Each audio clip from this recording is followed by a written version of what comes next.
What is going on, everybody? It's Lucky Fin Gaming here, and welcome back to our survival, where today we're going to ask the question, of course, the conclusion of our last question: which Ice Age animal would make the best medieval mount?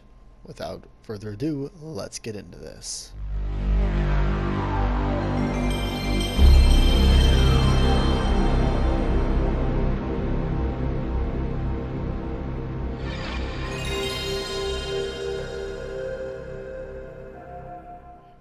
Alright guys, and to start off with, I do want to go ahead and run through the rules with you guys. Once again, we will be assuming that a knight could at least somewhat control every animal on this list, at least to about the same as a horse. Of course, animals in the Ice Age period were even smaller than they were in the dinosaur period. So obviously, you would not be riding something like an Argentavis. That being said, I also want to quickly exclude any animal that would be actually way too small to ride, starting with the dire wolf. Um, uh, Common misconception, thanks to things like Game of Thrones and whatever, is that you could hop on a dire wolf and ride. This is simply not the case. Dire wolves were actually relatively small, despite the fact that Ark makes it to where we can ride on them and everything.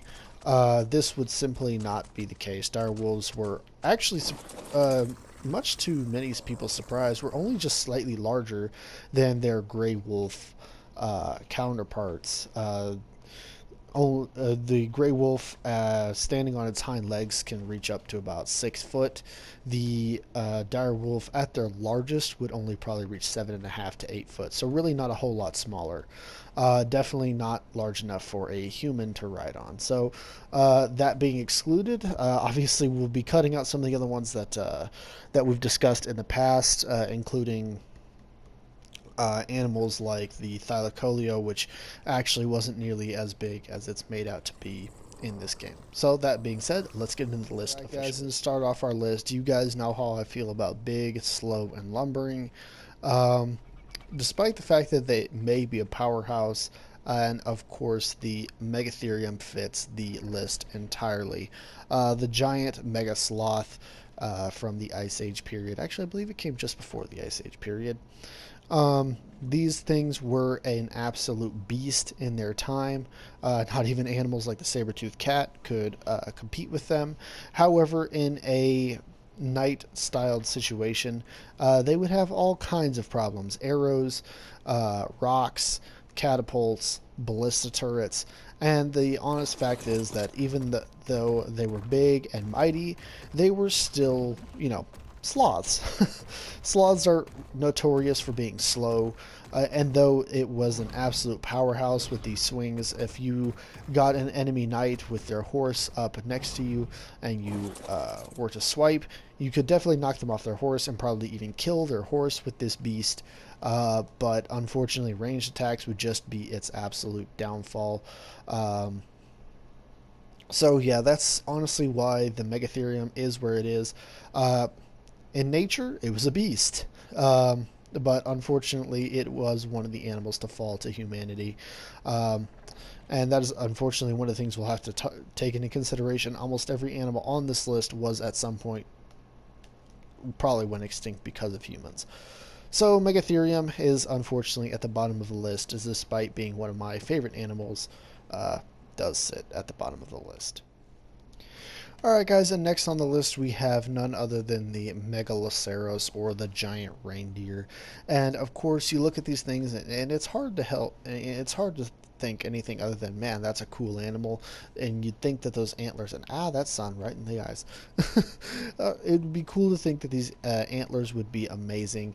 However, the Megalosaurus has multiple problems. First of all, it is a deer, and it does not share a lot in common with things like moose, um, uh, and thus it would likely overall have a very skittish nature. Another problem with depending on their antlers is that their antlers do fall off, so it would be a very seasonal very seasonal thing to have around. Add on, like I said, its skittish nature and everything else, and I just feel like the Mega Reindeer would not make a very good combat mount, especially because even though these antlers in any event could be really good at taking out enemies, I just feel like its skittish nature might make it, run away from the battle or have a tendency to try and run away from a battle. Um, so add on the fact that it doesn't exactly have like the thickest skin. We know that early humans fairly easily penetrated their skin with very early, just basically spear throwing, and you get people out there with bows and arrows, crossbows. It's just going to take one hit and this thing's going to go down. So its weakness, uh, lack of resistance. Another problem with deer is generally they're not as strong as things like horses. Horses are very strong. A deer just does not share all of that. So again, one of my favorite animals, but it does sit at the bottom of the list just because it's got too many downsides, especially because its one and only good side, that being its massive horns, is literally a seasonal buff. So yeah, Megalosaurus would probably not make a very good combat mount. Alright guys, and next on the list we have the Terrabird, our first full carnivore on the list. That would actually be extremely cool, but it does have its downsides. Now, its upsides were that it was extremely fast and stood about 10 feet tall. So, contrary to our little button over there, these things likely would be able to hold you, considering some of their cousins, things like the ostrich, are able to hold humans, at least lighter humans. This thing being even larger would likely be able to hold a knight, but probably only a knight. It's not going to carry any baggage or anything with you on that front. It would be able to be a battle cavalry only. However, its downsides are that it has almost no offenses. Its peck attack, while being extremely fantastic in the wild, unfortunately suffers against any kind of armor, which, as we know, knights were completely chalked with. So lots of armor, and it's not going to be able to penetrate that. Add on the fact that once again we have a animal with hollow bones, so anything like rocks or anything pelting it or arrows hitting it are probably going to bring the poor thing down. So unfortunately, the Terrabird, while being pretty cool and being, of course, extremely fast, does suffer in durability. So unfortunately, the Terrabird would probably not make the best combat mount. Alright guys, now you're probably tired of hearing about things that would not make good mounts. So how about we talk about a few that would actually make decent mounts? We have anything probably from the Entelodontia family, that being the Daedon and the Andrewsarchus being two fantastic examples. Daedons were fairly large. I feel like this would probably be less of a good mount than the Andrewsarchus, but we'll talk about that in here in just a moment. The Daedon would weigh about 2,000 pounds. Now, as I was doing some research on mounting, one of the things to definitely pay attention to, we didn't really have this problem with the dinosaurs because most dinosaurs that we discussed were significantly larger than a human and definitely large enough to hold a human. But with the Daedon and with mammals, we have to discuss the size differentium. And the general rule that I've seen is about 10 pounds or 10% of what you're looking for. So a 2,000 pound horse would be able to carry about 200-pound human, or 200 pounds worth of kit. And the Daedon would weigh about 2,000 pounds. At least that's our rough estimate. So definitely able to carry a human in armor. So yeah, definitely a Daedon, not to mention its huge head and its huge bite attack. Very resistive, I feel like it would be to things like arrows. The only downside that I can see with the Daedon specifically would be its large head. It makes it a big target. And of course, with a big target comes an easy target, and it might get brought down fairly easily. Now, of course, we can move over to the Andrewsarchus, which was even bigger, but certainly faster.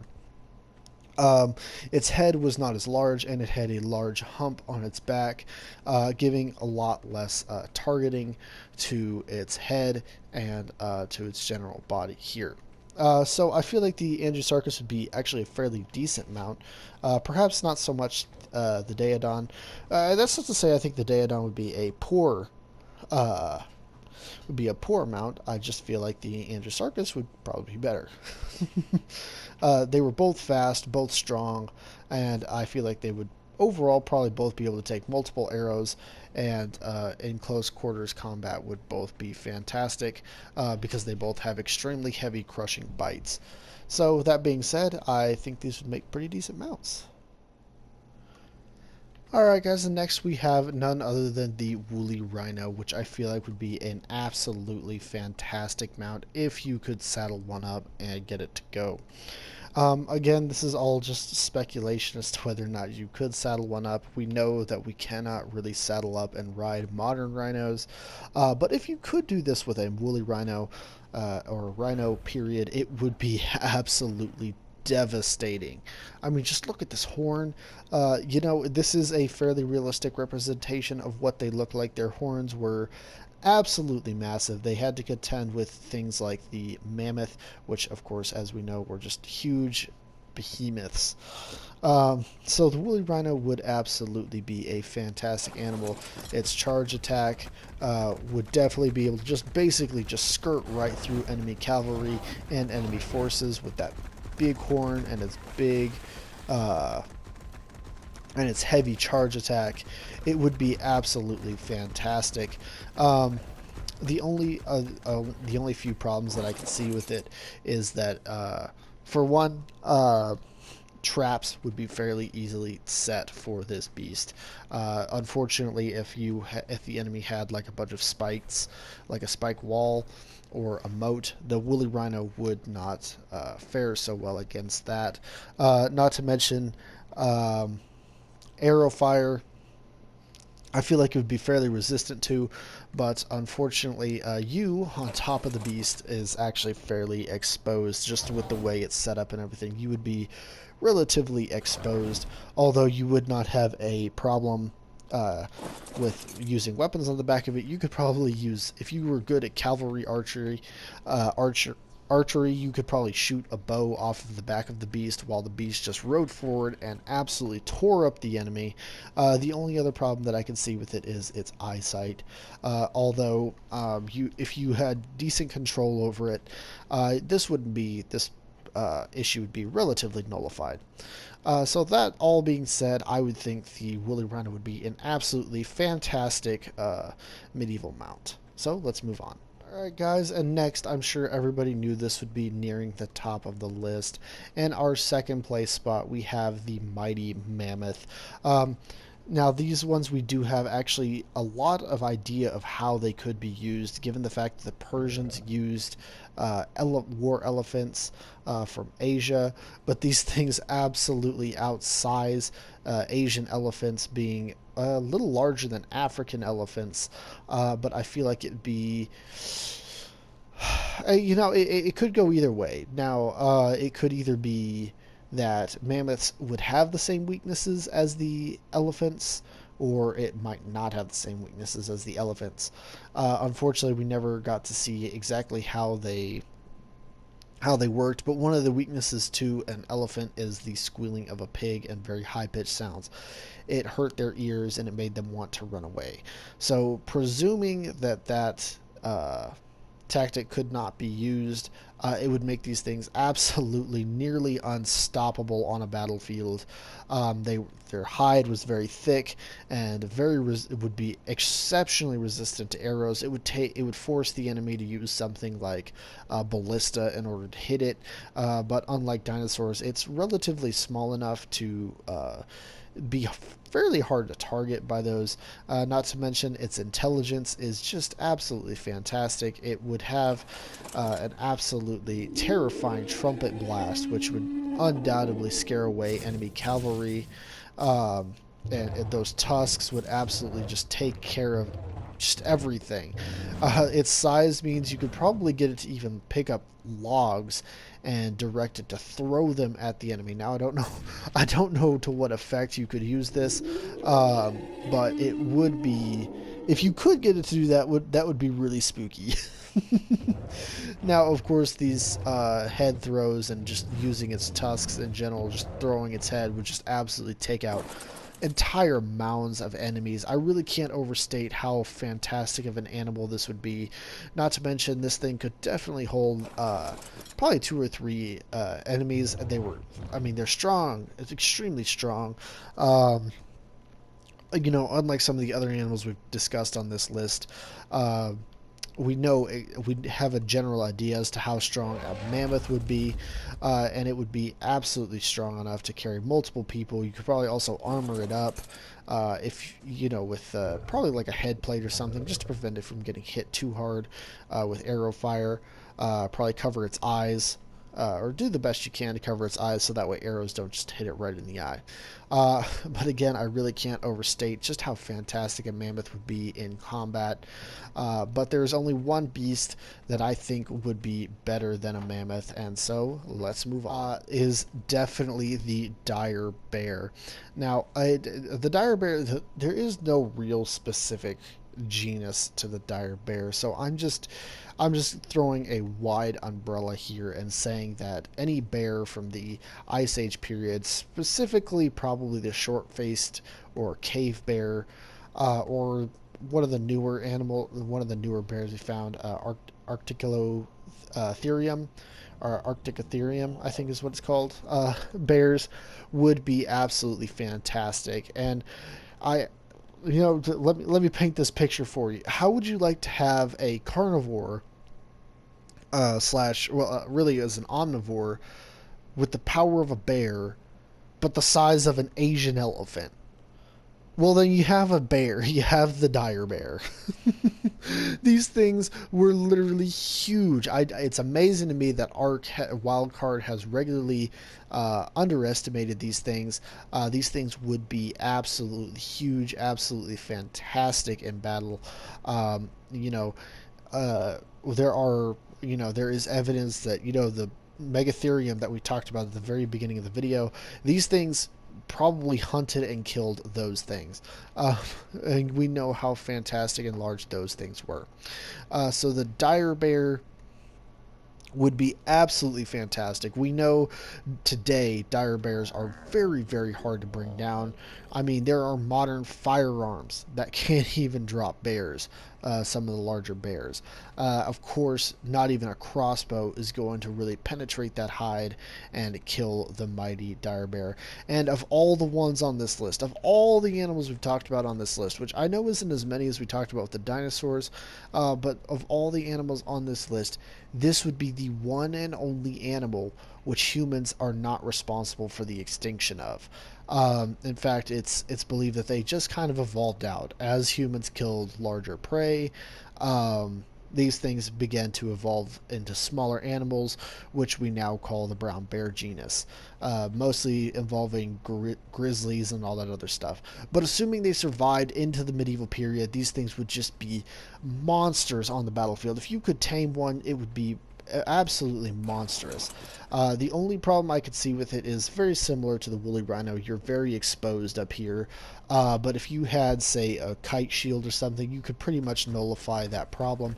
Not only that, but I mean, who's going to look at a elephant-sized bear and be like, yeah, I'm gonna fight that? Nobody's gonna do that. Nobody's insane. And of course, the dire bear is just, oh man, I can't praise dire bears enough. I love these animals. And of course, this dire bear here would just, man, can you just imagine this thing, like just riding out? I mean, bears are fast, they're maneuverable, they're tanky, they've got bite force. Man, their bite force is so strong. Its swipe attack with its paw would just absolutely, I mean, we're talking about animals that have been known to bring down moose, except in larger form. These things would be absolutely fantastic on the battlefield. I can't overstate just how great these things would be. So that being said, guys, this is definitely our #1 slot. Alright guys, and that's all I have for you in this video. You may have noticed that I skipped over a couple of animals. One in particular, a lot of you may be questioning. That would be the Smilodon or the saber-toothed tiger. Unfortunately, that one does also fall under the same list as the dire wolf. It would likely be too small to ride in the first place, though it would have been very strong. You just wouldn't be able to ride it. Uh, it it was the largest cat to ever exist, as far as we know. But again, it being the largest cat, it was only a little larger than a modern day tiger. So it probably would have been a little too small to ride, especially for something as heavy as a knight with all of its armor and everything.